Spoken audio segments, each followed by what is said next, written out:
మత్స్యకారుల అభివృద్ధికి కేంద్ర రాష్ట్ర ప్రభుత్వాలు చిత్తశుద్ధితో పనిచేస్తున్నాయని కేంద్ర మంత్రి రామ్మోహన్ నాయుడు అన్నారు. శ్రీకాకుళం జిల్లాలోని మత్స్యకార గ్రామాలకు రోడ్డు కనెక్టివిటీ పెంచి పర్యాటకంగా అభివృద్ధి చేసేందుకు చర్యలు తీసుకున్నారు. ఇక సోంపేట మండలం ఎర్రముక్కాలంలో కోల్ ఇండియా సంస్థ సిఎస్ఆర్ నిధులతో ఏర్పాటు చేసిన సోలార్ విద్యుత్ దీపాలను రామ్మోహన్ నాయుడు ప్రారంభించారు.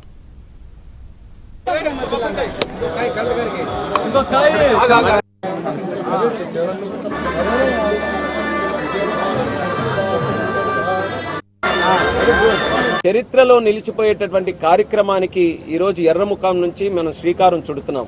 అదేంటంటే దాని పేరు మత్స్య సాగరమాల అని పెట్టి మత్స్యకారులు ఉన్నటువంటి తీర ప్రాంత గ్రామాలకి చాలా ఏళ్ల నుంచి ఉన్నటువంటి ఒక కీలకమైనటువంటి సమస్యకి కన్వర్జెన్స్ కింద ఒక గొప్ప సొల్యూషన్ని మేమందరం కూడా ఈరోజు చేయించడం జరుగుతుంది. బీచ్ రోడ్డుకి ఏదైతే ఈ తీర ప్రాంత గ్రామాలు ఉన్నాయో వాళ్ళకి సంబంధించినటువంటి బీచ్ రోడ్కి సోలార్ లైట్స్ ఇవ్వడానికి వాళ్ళు కూడా అంగీకరించి ఒక 4 కోట్ల రూపాయలు శాంక్షన్ చేశారు.